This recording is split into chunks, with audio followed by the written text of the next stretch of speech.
ना करना। नहीं, इंद्रिय तृप्ति करना अवरम कर्म है, ना करना तो भक्ति है। So not doing prescribe duty, अगर हम अपना कर्तव्य नहीं करते तो उसको अवरम कर्म कहा गया है। फिर हमारे इरेगुलर हैबिट्स जो होते हैं, जो हम कभी भी खाते हैं, कभी भी पीते हैं, कभी भी सोते हैं, कभी भी जागते हैं। सो बिल्कुल ही मतलब ध्यान ही नहीं रखना दिन है या रात है, ऐसे बिहेव करना जैसे दिन और रात एक जैसे ही होते हैं। लाइट आ गई इसका मतलब ये नहीं कि रात भर जागो और दिन में सूरज होने के बाद भी सो जाओ। सो इरेगुलर हैबिट्स कहते हैं। इनएक्शन मतलब क्या होता है? इनएक्शन क्या होता है बताओ? इनएक्शन, इनएक्शन इनएक्शन छुपाकर नहीं, इनएक्शन छुपाकर काम करना। कैप्रिशियस वर्क है वो। इनएक्शन क्या होता है?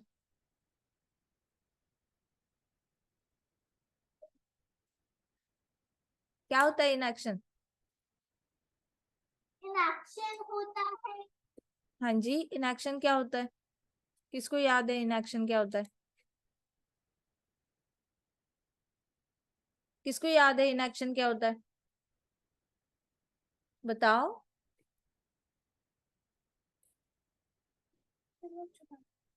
इनएक्शन क्या होता है? 3 टाइप के कर्म होते हैं ना। Prescribe duties, capricious work. एक होता है प्रिस्क्राइब ड्यूटीज, एक होता है कैप्रिशियस वर्क और एक होता है इनएक्शन। तो अभी मैं आपको स्क्रीन शेयर करती हूँ ये वाली। एक मिनट। इनएक्शन का मतलब क्या है बताओ? देखो 2.47 में हमने सीखा था इनएक्शन का मतलब क्या होता है।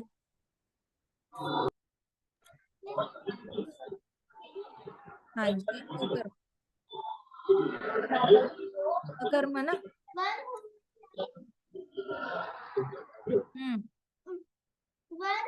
Not performing your prescribe duties.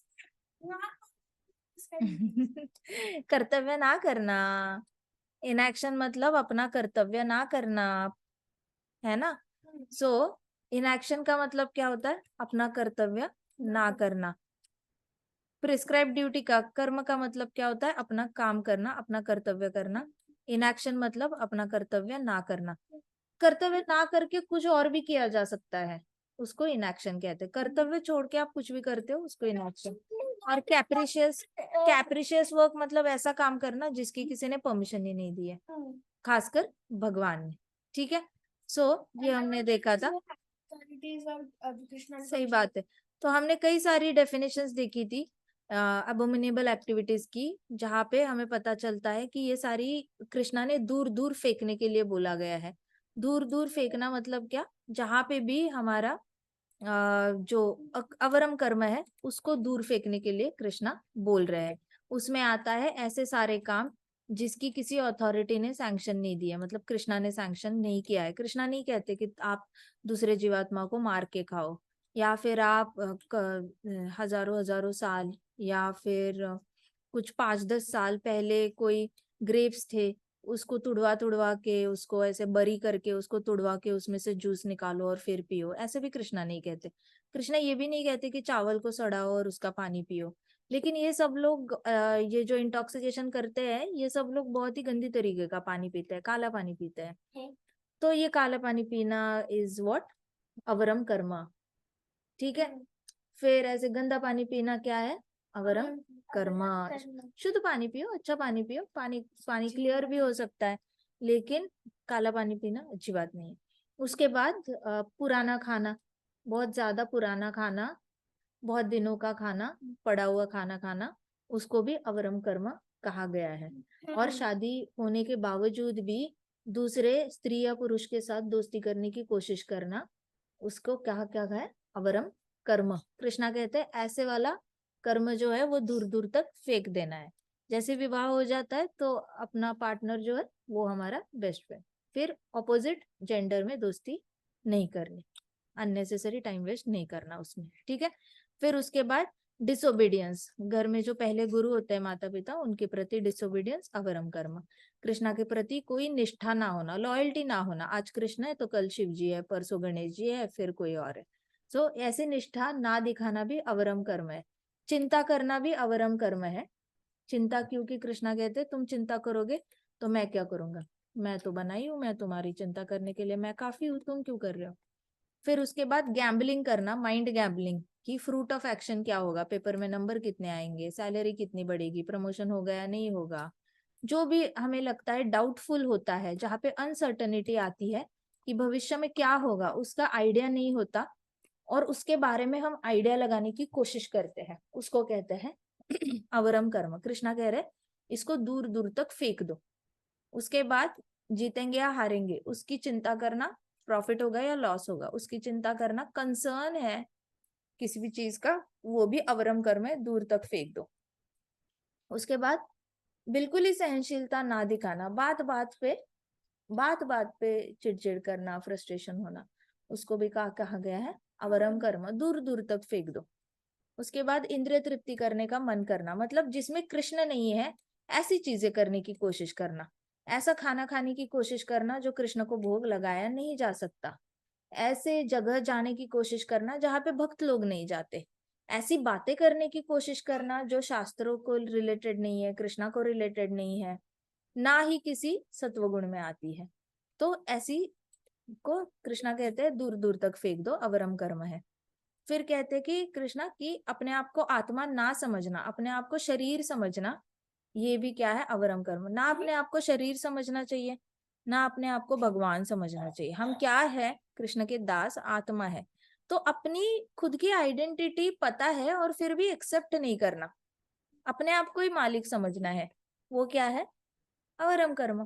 मैं शरीर हूँ, मेरे शरीर को किसी ने बोला कि तुम छोटे हो, तुम नाटे हो, तुम लंबे हो, तुम पतले हो, तुम मोटे हो, ऐसे कोई भी घर वाले भी कभी कमेंट करते हैं, बाहर वाले भी करते हैं, तो हम लोग भी ऐसे गलती से सोच लेते हैं कि हम ये शरीर है।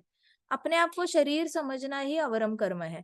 अगर किसी किसी को बड़े होते होते ही बोला गया होता है खाना खा लो बड़े पतले हो, जो खा रहा है उसको बोला जाता है कम खाओ तो बड़े बहुत मोटे हो गए हो, फिर जो लंबा हो जाता है उसको बोला जाता है थोड़ा सीधे चलने की कोशिश करो, इतना सीधे भी मत चलो, थोड़ा सा झुक के कोशिश करो, और जो नाटा है उसको बोला जाता है थोड़ा सा ज्यादा खाओ, थोड़ा सा एक्सरसाइज करो, लंबे हो जाओ, ऐसे कैसे चलेगा।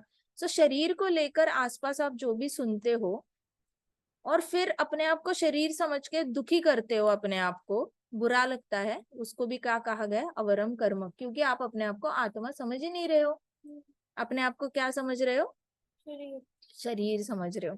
तो अपना हम आत्मा है और कृष्ण के नित्य दास है, अपने आप को दास ना समझना और आत्मा भी ना समझना, ये अवरम कर्म है। कृष्ण कह रहे दूर है ना अवरम कर्म, फेंक दो, दूर दूर फेंक दो। दूसरों की मीठी बातों से अट्रैक्ट होना जिसमें कृष्ण नहीं है, वो भी अवरम कर्म है। मीठी मीठी बातें करते हैं ना, मायावादी करते हैं, ब्रह्मावादी करते हैं लोग, बड़ी बड़ी मीठी बातें करते हैं, उनसे अट्रैक्ट होना और उनकी बातें सुनने का मन करना, वो अवरम कर्म है। उसके बाद जो भी काम करते हैं उससे पहले ही पूछना, बताओ मुझे क्या मिलेगा इसके बदले, बताओ मेरा प्रॉफिट क्या है, बताओ मेरा क्या फायदा है इसमें। तो पहले से ही काम करने से पहले ही सोचना कि मुझे इसमें से क्या मिलेगा, या फिर जो भी आप अपने लिए कर रहे हो, पढ़ाई कर रहे हो उसमें भी सोचोगे क्या इस पढ़ाई का क्या फायदा है, क्यों करूँ क्यों ना करूँ, इतना ज्यादा ओवर थिंकिंग करना मतलब अवरम कर्म। ओवर थिंकिंग इटसेल्फ इज अवरम कर्म। तो ब्रेन को बचाना चाहिए, ब्रेन को ऐसे खाली पीली वेस्ट नहीं करना चाहिए, ब्रेन थक जाता है एक टाइम पे जाकर, इसलिए अवरम कर्म है, ज्यादा सोचना नहीं। बुद्धयो व्यवसायी नाम, थिंकिंग ऑफ मल्टीपल थिंग्स। देखो बुद्धयो व्यवसायी नाम मतलब ही ओवर थिंकिंग है, जहाँ पे आप बहुत सारी चीजों का एक साथ सोचने की कोशिश करते हो, वो भी अवरम कर्म है। और आत्मा को उस ढंग से नहीं समझना कि आत्मा की प्रॉपर्टी क्या है, वो भी नहीं समझने की कोशिश करना, भगवत गीता तक आना ही नहीं, पढ़ाई करना ही नहीं, वो भी अवरम कर्म है। उसके बाद अपनी हैप्पीनेस के लिए काम करना, अवरम कर्म है। कृष्णा के हैप्पीनेस के लिए काम ना करना, वो भी अवरम कर्म है। दूसरों के हैप्पीनेस के लिए काम करना, वो भी अवरम कर्म है। इसलिए लोग जो चैरिटी करते हैं, चैरिटी करने वाले लोग अक्सर फेल होते हैं लाइफ में, मतलब वो बड़े दुखी होकर अपना शरीर को त्याग देते हैं। क्यों? क्योंकि वो इतना समाज कार्य करते हैं फिर भी उनको धोखे बड़े मिलते हैं, और इतने धोखे मिलने के बाद मृत्यु के वक्त वो हैप्पी नहीं रहते, राइट। सो हाँ, सो बहुत ज्यादा समाज का भला करना, लेकिन समाज की भलाई के लिए करना अलग बात है, कृष्णा की हैप्पीनेस के लिए करना अलग बात है। काम वही है, पीछे की भावना अलग है। अगर काम करते करते पीछे की भावना गलती से भी ऐसी हुई ना कि मुझे लोगों का भला करना है और कृष्णा के बारे में सोच ही नहीं रहे हो बिल्कुल भी, तो वो अवरम कर्म हो गया। लेकिन अगर काम करते करते मैं लोगों का भला इसलिए करना चाहता हूँ क्योंकि सब कृष्णा के बच्चे हैं और मैं कृष्णा को हैप्पी करूंगा, मुझे पता है कृष्णा को बहुत खुशी होगी कि मैंने उनकी जिम्मेदारी में थोड़ा सा हाथ बटाया।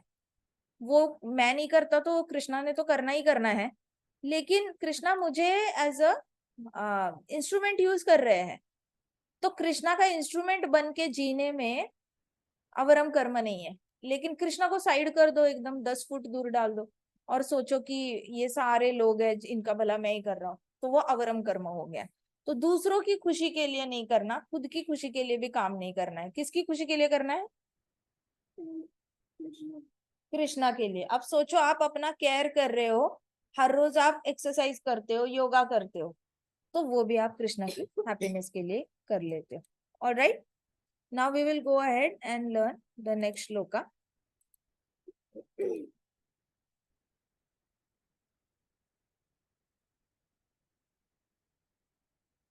हाँ, वही श्लोक है। हम परपॉट में थे, तो इस परपॉट में हम यहाँ तक आए थे बुद्धि योग क्या होता है। बुद्धि योग का मतलब होता है अपनी बुद्धि कृष्ण की सेवा में यूज करना, तो बुद्धि योग बन जाता है भक्ति योग। और जब हम अपनी बुद्धि कृष्ण की सेवा में यूज करते हैं तो वो सही तरीके के एक्शन करने लग जाते हैं। लेकिन एक कंजूस आदमी होता है, वो क्या करता है, वो अपनी एंजॉयमेंट के बारे में सोचता है और अपनी बुद्धि अपने एंजॉयमेंट में लगाता है और काम करता है। मतलब उसको फल खुद ही खाना होता है। उसको अगर इंजीनियर बनना है तो वो यही सोचेगा कि मैं इंजीनियर बनने के बाद जो भी कमाई करूंगा उससे मैं अपने लिए एक बाइक ले लूंगा, उससे मैं अपने लिए एक अपार्टमेंट खरीदूंगा और उस अपार्टमेंट में ढेर सारी पार्टीज करूंगा, उसके बाद मैं एक बड़ी कार लूंगा। तो उसको क्या करना है, उसको सिर्फ इंद्रिय तृप्ति करनी है, एंजॉयमेंट करनी है। उसको कृष्णा दिमाग में भी नहीं आ रहे हैं, तो उसको हम बुद्धि योग नहीं कहेंगे, उसको माइजरलीनेस कहेंगे। तो प्रभुपाद कहते हैं कि बुद्धि योग, बुद्धि योगा धनंजया, मतलब तुम बुद्धि योग में सोचो धनंजय, अर्जुन तुम बुद्धि योग के हिसाब से सोचो कि जो भी करना है वो किसके लिए करना है, transcendental loving service of Lord में करना है। मतलब प्रेम से अपने कर्तव्य करने हैं, चिड़चिड़ करके करने हैं क्या? तो लास्ट टाइम हमने डिस्कस किया था ना, whatever we do with love for Krishna. Prescribe duty कैसे करनी है? विथ लव, है ना? कोई भी काम करते हो with love. I give my 100% in my prescribe duty in service of Krishna. आप जो भी काम करते हो ना, अपना 100% देना। ये मत सोचना उससे कि मुझे क्या मिल रहा है। आपको जो मिलना है वो कृष्णा ने देना ही देना है। नहीं मिलना तो वो आप कितना भी काम ना करो तो भी नहीं मिलेगा, करके भी नहीं मिलेगा। और मिलना है तो वो आप कितना 100% दोगे तो उससे डबल ही मिलेगा। जो कृष्णा देना चाहते हैं उससे ज्यादा ही देंगे। सो हम जो भी काम करते हैं उसमें हमारा 100% देना है, उसको कहा जाता है बुद्धि योग। लेकिन वो कैसे करना चाहिए? प्रेम भक्ति सेवा के रूप में, कि मैं सब कुछ जो कर रहा हूँ प्रेम से कृष्ण की सेवा में कर रहा हूँ, मैं अपने लिए नहीं कर रहा। ना except for work in Krishna consciousness all activities are abominable, जो हमें cycle of birth and death में अटका देती है। कोई भी काम जो कृष्ण के सेवा में नहीं किया जाता वो हमारा पुनर्जन्म फाइनल कर देता है। कोई भी काम, आप सिंपल सा काम ले लो, कोई बच्चा पढ़ाई कर रहा है, उसको पता ही नहीं कृष्णा कौन है, तो वो पढ़ाई करते हुए बड़ा होते होते उसके दिमाग में आएगा ना मैं नौकरी करना चाहता हूँ, अब मुझे पत्नी चाहिए, अब मुझे जॉब चाहिए, अब मुझे बच्चे चाहिए, मुझे कार चाहिए, बड़ा घर चाहिए, जो भी वो सोचेगा। अब मान के चलो मृत्यु के वक्त उसकी एक इच्छा अपूरी रहेगी, एक क्या करो, वैसे तो लाखों लाखों इच्छाएं अपूरी रह जाती है, लेकिन फिर वो क्या करता है, वो वापस मरते वक्त किसी एक इच्छा के बारे में सोचते सोचते मरता है। इतनी सारी इच्छाएं की होती है, तो उसका पुनर्जन्म फाइनल हो जाता है। पुनर्जन्म फाइनल होता है तो क्या होता है कि वो अटकता ही रहता है, हर जन्म में वो सिर्फ अपनी खुशियों के बारे में सोचता है या परिवार की खुशी। तो इसलिए क्या होता है, वो अटक जाता है cycle of birth and death में। लेकिन वही है जहां पे जो इंसान बुद्धि योग कर रहा है, बुद्धि योग मतलब बड़ा ही इंटेलिजेंट है, उसको पता है काम करने के पीछे की भावना क्या होनी चाहिए। अब वो इतना स्मार्ट और इंटेलिजेंट है कि सारे काम करने से पहले या सोचने से पहले इच्छा भी व्यक्त करेगा ना, कृष्णा को बोलेगा ना कि हे भगवान मुझे पत्नी दे दो, जैसे प्रचेताज ने बोला और कर्दमा मुनि ने। उनको वो देवर द स्मार्टेस्ट पीपल। क्यों? क्योंकि वो कृष्णा के पास ही गए, मुझे पत्नी दे दो। अब पत्नी दे दो तो कृष्णा ने बेस्ट ऑफ द बेस्ट पत्नी लाके दे दी कर्दमा मुनि को। अब कर्दमा मुनि इसके परे क्या मांगेंगे कृष्णा को? कुछ नहीं मांग सकते। तो वो मुक्त हो गए, हुए या नहीं हुए? He went back to Godhead, right?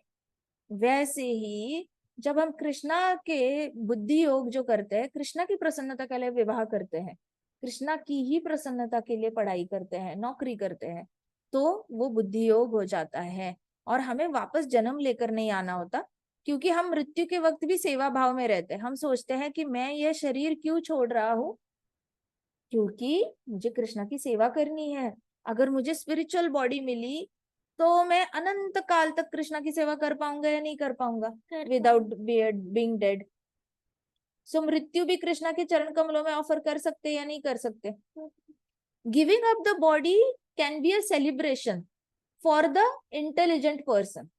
लिखो सब, giving up body can be a celebration for intelligent person. Giving up the body can be a celebration for intelligent person.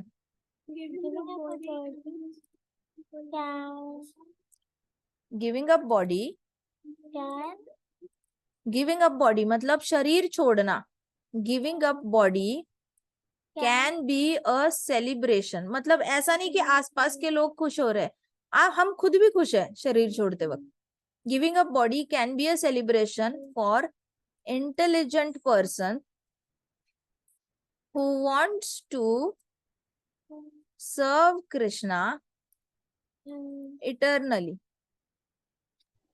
वो क्या सोचेगा? ओहो, ये ओल्ड बॉडी चेंज कर लेते हैं, फिर कृष्णा जो भी बॉडी देंगे उसको एक्सेप्ट कर लेते हैं और कृष्णा की सर्विस कर लेते हैं। तो इस एटीट्यूड से भक्त जो है वो अपना डेथ को एक्सेप्ट कर लेता है, अपना शरीर छोड़ देता है और ट्रांजिशन हो जाता है। ट्रांजिशन मतलब एक बॉडी से दूसरी बॉडी में चला जाता है। दूसरी बॉडी स्पिरिचुअल बॉडी भी हो सकती है, किसी आचार्य की बॉडी कृष्णा ने दी है, गोपी की बॉडी हो सकती है, मंजरी की बॉडी हो सकती है, या फिर वृंदावन में कि वृंदावन की रज भी हो सकती है, मिट्टी भी हो सकती है, मिट्टी का कण हो सकता है, या फिर गोवर्धन पे एक पत्थर बन के आ सकते हैं, या फिर हम बर्ड्स बन के आ सकते हैं, कुछ भी बन के आ सकते हैं, बट ट्रांजिशन होता है। तो डिवोटी बड़ा हैप्पी रहता है, उसको पता होता है उसका नेक्स्ट जो है बॉडी मिलने वाली है वो कृष्ण की सेवा के लिए मिलने वाली है। So he is very very happy devotee. Okay, so giving up the body can be a celebration. तो हमेशा जब भी मृत्यु के बारे में सोचोगे ना, हमेशा यही सोचना खुशी खुशी हम शरीर त्याग रहे हैं ताकि जो भी नया शरीर मिले उससे पूरे एंथुजियाज्म के साथ सर्विस करेंगे। सर्विस कैसे की जाती है? एंथुजियाज्म, पूरी एनर्जी के साथ। आपके अंदर एनर्जी बहुत ही ज्यादा स्ट्रांग होती है, आप बड़े हैप्पी रहते हो जब आप कृष्ण की सेवा करते हो। तो with new energy you serve Krishna. समझ आ रही है सबको?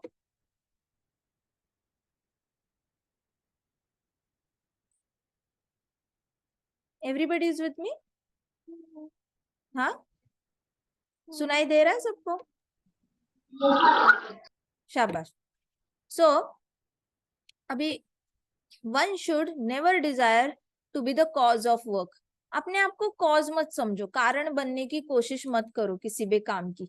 कोई लोग कहते हैं ना कि मेरी वजह से ये ड्रामा जो है वो अच्छे से एग्जीक्यूट हुआ, मेरी वजह से ये पूरा फंक्शन अच्छा हुआ, मेरी वजह से घर में पूजा का आयोजन हुआ था वो पूजा अच्छी हुई, मेरी वजह से बच्चे अच्छे से बड़े हो रहे हैं, मेरी वजह से माँ बाप खुश है, मेरी वजह से माँ बाप दुखी है, मेरी वजह से घर में प्रॉब्लम्स आते हैं, मेरी वजह से घर में सक्सेस आ रही है। कुछ भी होता है मेरी वजह से, ये सेंटेंस ही डिलीट कर दो अपने दिमाग से। मेरी वजह से कुछ नहीं होता, हमारी वजह से कुछ भी नहीं हो रहा होता। किसकी वजह से हो रहा होता है सब कुछ?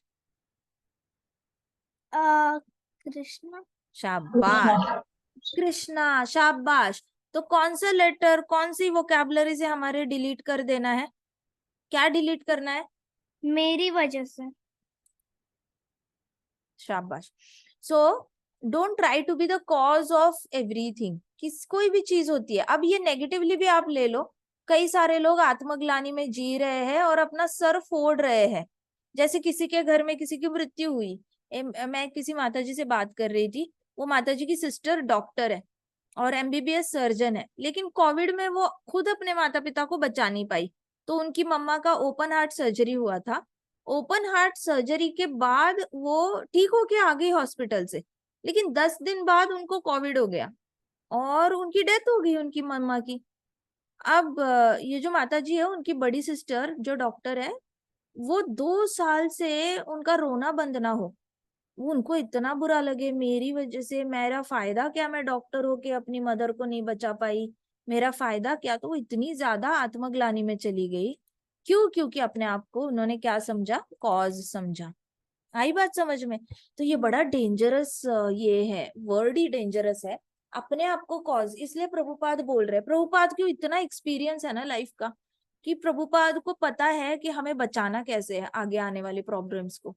जब भी हमें लगेगा ना मेरी वजह से किसी का नुकसान हुआ, मैंने बुरा किया उसका, मैंने ऐसे नहीं करना चाहिए था, पता नहीं, कभी बच्चे लोग जो है ना बचपन से लेके पकड़ बैठते हैं कई सारी चीजें, कि मैं अच्छे मार्क्स नहीं ला पाया, मम्मा पापा को दुखी कर दिया, शायद मेरी वजह से मम्मा पापा को सुननी पड़ी, इससे सुननी पड़ी, उससे सुननी पड़ी। बड़े हो जाते हैं तो उनको लगता है मेरी वजह से घर का माहौल अच्छा नहीं है, मेरी वजह से घर में झगड़े होते हैं, मेरी वजह से दोस्तों में झगड़े हो गए, मेरी वजह से टीचर अपसेट है मुझ पे, मैं पढ़ाई नहीं करता ढंग से। कुछ भी हो सकता है, बट जहां पे भी ये स्टेटमेंट आ जाता है ना दिमाग में मेरी वजह से, वो सबसे डेंजरस स्टेटमेंट है, एंटी भगवत गीता स्टेटमेंट है। अंडरस्टूड? मेरी वजह से डैश, ये स्टेटमेंट ही एंटी भगवत गीता। तो बोलना है क्या, कभी सोचना है ऐसे? अगर आपको कभी लगता है तो अपने बर्ताव में सुधार लाओ, लेकिन कंटिन्यूअस उसी सेंटेंस पे रिपीट करते मत रहो, अपने आप को ना तंग मत करो, ना दूसरों को तंग करो, ना किसी को जाके बोलना है तेरी वजह से मेरी गाड़ी का शीशा फूटा, तेरी वजह से हमारी गाय चोरी हो गई, तेरी वजह से हमारा कुत्ता बीमार पड़ गया, तेरी वजह से हमारी घर के दीवारों पे सिलन आ गई, देखो तेरी वजह से मेरा यूनिफॉर्म खराब हो गया। किसी की वजह से कुछ नहीं हो रहा होता। Never desire to be the cause of work. ना खुद को अपने आप को कॉज समझना है, ना किसी, हमेशा बोलना है कृष्ण कृपा से, कृष्ण कृपा से हो रहा है, कृष्ण की इच्छा से हो रहा है, कृष्ण की कृपा से हो रहा है, कृष्ण की इच्छा से हो रहा है। हमारे हमसे कुछ हो ही नहीं रहा है, हम कुछ कर भी नहीं सकते। ठीक है? So everything should be done in Krishna consciousness. तो प्रभुपाद एक लाइन में बताते हैं, for the satisfaction of Krishna.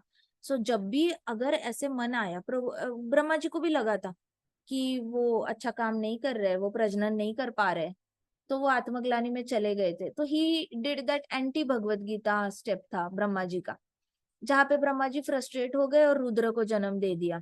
Brahma ji confuse हो गए, किन्नर आ गए वापस। ऐसे होता है, अगर आप ठीक से स्टेट ऑफ माइंड में नहीं होते ना, तो फ्रूट जो मिलता है वो भी अजीब मिलता है। फ्रस्ट्रेशन वाला फ्रूट तो ऐसे ही मिलेगा ना, रुद्र जैसा गुस्सा करने वाला एंड ऑल दैट। सो अपने आप को कारण नहीं समझना है, कारण तो सिर्फ कृष्ण है। मेरी वजह से नहीं, सब कृष्ण की वजह से हो रहा है। बुरा हुआ तो भी कृष्ण की इच्छा, अच्छा हुआ तो कृष्ण कृपा, दैट्स ऑल। सब कुछ कृष्ण की वजह से हो रहा है। So misers do not know how to utilize the asset of riches, which acquire by good fortune or hard labor. Misers वो होते हैं, कंजूस लोग होते हैं, जिनको पता नहीं होता कि अपने एसेट्स कैसे यूज करने हैं। ठीक है? जो उनके परदादा छोड़ के गए हैं, या फिर खुद की मेहनत से कमाया हुआ है। कई सारे लोगों को ये मिसअंडरस्टैंडिंग है कि जो लोग बहुत मेहनत से कमाते हैं, उनको पता होता है कि उनकी कमाई का क्या करना है। आई टेल यू, इंडिया में इतनी लैकनेस है, इंडिया इतना डेवलप हो रहा है कंट्री अभी भी, लेकिन आज भी आज भी हमारे भारत देश में 33,000 करोड़ का पैसा है, 35 करोड़ का पैसा है, वो 35,000 करोड़ ऐसे ही बैंक में पड़ा है। अभी तक लोग मर के ऊपर चले गए हैं, लेकिन बैंकों में पड़ा हुआ पैसा कोई मांगने के लिए भी नहीं आया है। उनके रिलेटिव्स, उनकी बच्चे, बच्चों के बच्चे, बच्चों के बच्चे, कोई भी मांगने के लिए नहीं आया है, किसी को पता नहीं कि ये पैसा किसका है, क्या है, बट इतना सारा अनक्लेम्ड पैसा पड़ा हुआ है। इसका मतलब क्या है कि रिचेस में प्रभुपाद जो बोल रहे हैं वो बिल्कुल 100% करेक्ट है। ये सारे लोग जो है इनको यूटिलाइज कैसे करना है, एसेट्स पता नहीं है, बैंकों को रिच बनाते जा रहे हैं। इनको पता नहीं है कि एक्चुअली यूज कैसे करनी है लक्ष्मी। जितनी भी आती है सिर्फ बैंकों में रखी रहती है, इससे बैंक का बिजनेस बढ़ता है, खुद का कुछ भला नहीं होता। ना हमारी लक्ष्मी बढ़ती है ना कुछ। सेविंग करना अलग होता है, लेकिन ऐसे ही पड़े रहना, कोई भी उसके पैसे मांगने ही नहीं, क्लेम करने नहीं आ रहा है, सो उनको क्या कहा गया है, माइजर्स। तो उनको जो गुड फॉर्चून से मिलता है, अभी देखो इनके जो बच्चे हैं आज जिंदा होंगे, पोते परपोते परपोतिया, ये सब जिंदा होंगे, इन सब के बच्चे वो मांगने के लिए भी नहीं जा रहे हैं। तो देखो उनके पास गुड फॉर्चून से इतना सब कुछ आया हुआ है, उनके परदादा ने हार्ड लेबर से कमाया हुआ है, लेकिन इनको यूटिलाइज कैसे करना है, they do not know how to utilise. ऐसे होते हैं misers. So one should spend all the energies working in Krishna consciousness. इसका मतलब क्या है, प्रभुपाद हमें इनडायरेक्टली बता रहे हैं कि अगर किसी के पास लक्ष्मी है तो उसको बैंकों में रख के वेस्ट नहीं करना है। क्या करना है, कृष्ण की सेवा में लगाना है। कृष्ण की सेवा में हम अपना कुछ ना कुछ परसेंटेज हर महीने, हर साल एक टारगेट रख सकते हैं कि साल की कमाई कितनी है, उसमें से मैं इतना परसेंटेज कृष्णा की सेवा में लगाऊंगा।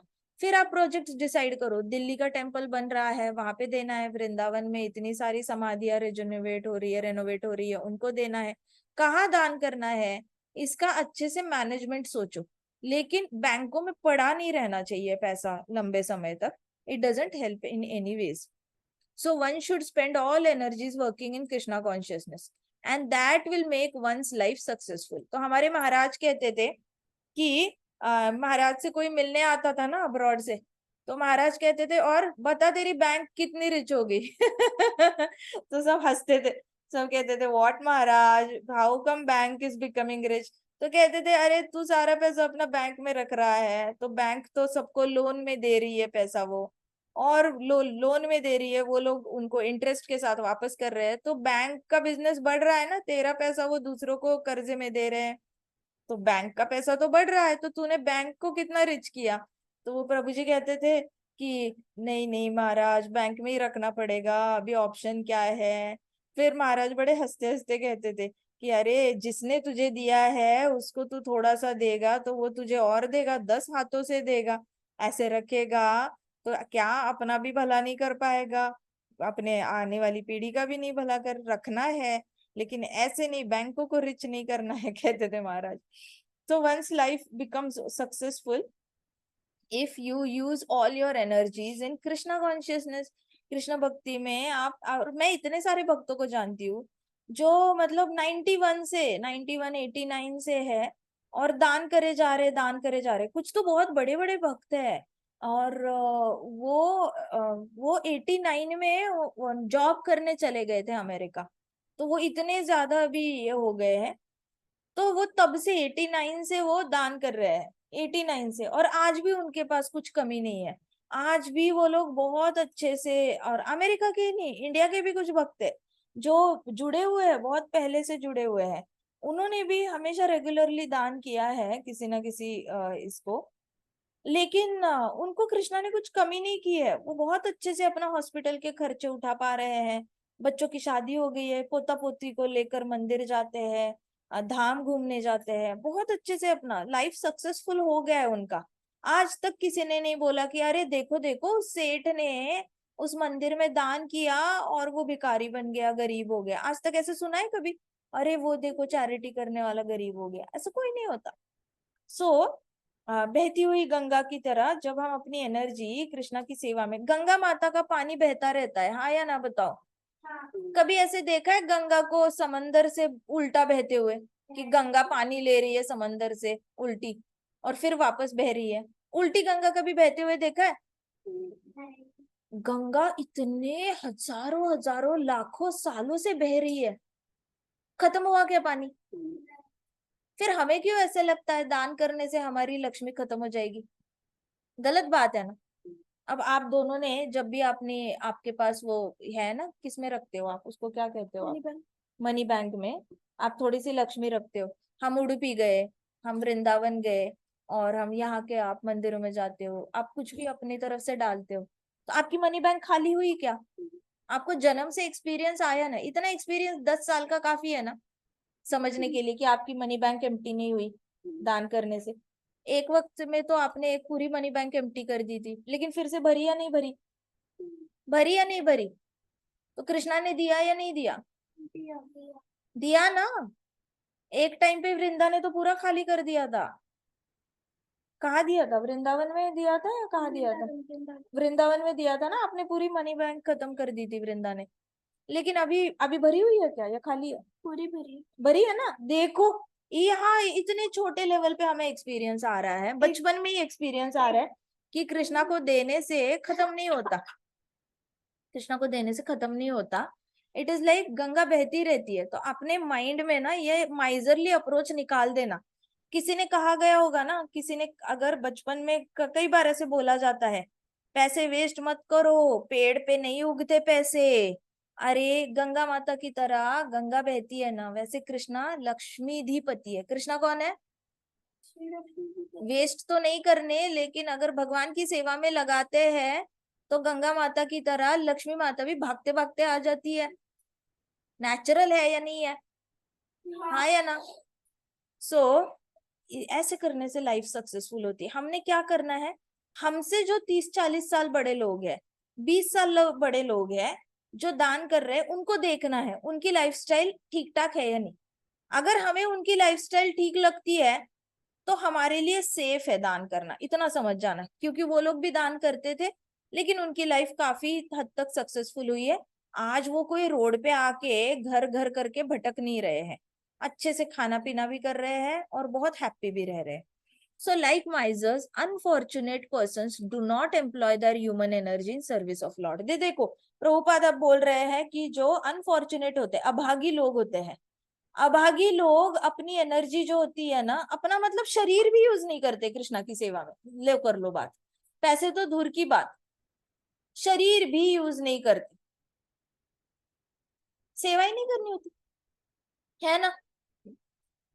कि ऐसा अगर हुआ, कभी पंडित जी को बोला, पंडित जी उठो उठो 4 बज गए, भक्त लोग मंदिर में आने वाले, उठो उठो कृष्णा के दर्शन करने हैं, द्वार खुलने हैं, पंडित जी उठो, प्रभु जी उठो, कृष्णा को श्रृंगार करो थोड़ा सा। और वो अगर बोले प्रभु जी कि नहीं नहीं सोने दो मुझे, मैं थक गया हूँ, तो वो एक्टिविटी कैसे हुई? माइजरली एक्टिविटी होगी, अभागी, कि शरीर यूज ही नहीं करना है कृष्णा की सेवा में।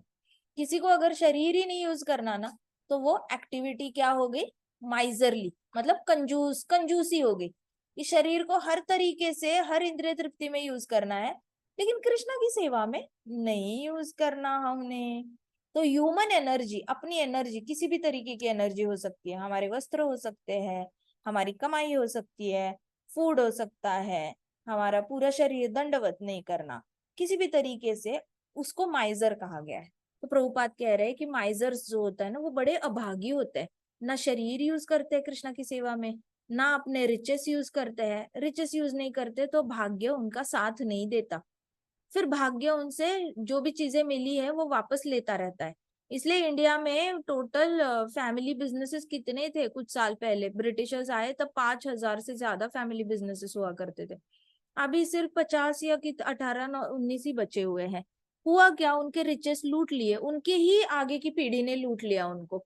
आगे की पीढ़ी सब डिवाइड करते गई करते गई करते गई, किसी के दिमाग में नहीं कि हमारे परदादा का बिजनेस है उसको बड़ा कर देते हैं, नहीं, किसी ने नहीं सोचा। आगे की पीढ़ी ने, 4 भाई है, 4 भाइयों ने डिवाइड कर लिया। ये नहीं कि हम इकट्ठे आके पापा का जो व्यवसाय है वो आगे बढ़ाते हैं। तो उनके जो रिचेस है वो 4 भाई में, अब हर भाई को 2-2 बेटे हुए, तो जितनी भी दादाजी ने कमाया था वो 8 हिस्से में बट गया। 8 हिस्से में बढ़ गया तो आगे के पोते जो थे वो थोड़े और कम गरीब हो गए, कम रिच हो गए, हल्के से मिडिल लेवल पे आ गए। अब उन 8 बेटों को 2-2 बच्चे हो गए, तो 16 बच्चों में ये सारा बट गया। 16 में बट गया तो सबको इतना कम आने लग गया, फिर 16 के 32 बच्चे, तो 32 बच्चों में बट गया, ऐसे करके सब ऐसे गरीब गरीब गरीब गरीब गरीब होते चले गए। तो ऐसे तो क्या होता है, रिचेस जो होती है ना, वो अगर गुड फॉर्च्यून और हार्ड लेबर, मतलब आपका भाग्य अच्छा होगा, आपके पूर्वजों ने आपको दिया होगा, लेकिन आप एक ही नहीं रख पाए, यूनिटी नहीं रख पाए, और आप ढंग से अपना कृष्णा कॉन्शियस नहीं रह पाए, उससे क्या होता है, आप खुद भी कितना भी मेहनत से कमाओ वो भी चला जाता है, जो अच्छे भाग्य से मिला है वो भी चला जाता है। इसलिए हमेशा डर के रहना, क्यों डर के रहना मैं बोल रही हूँ, अपनी जो भी लक्ष्मी है थोड़ी बहुत ना हिस्सा जो है वो कृष्णा को दान करते रहना। आई बात समझ में? Any questions? कोई क्वेश्चन है? हाँ जी, do you have any questions? No माता जी।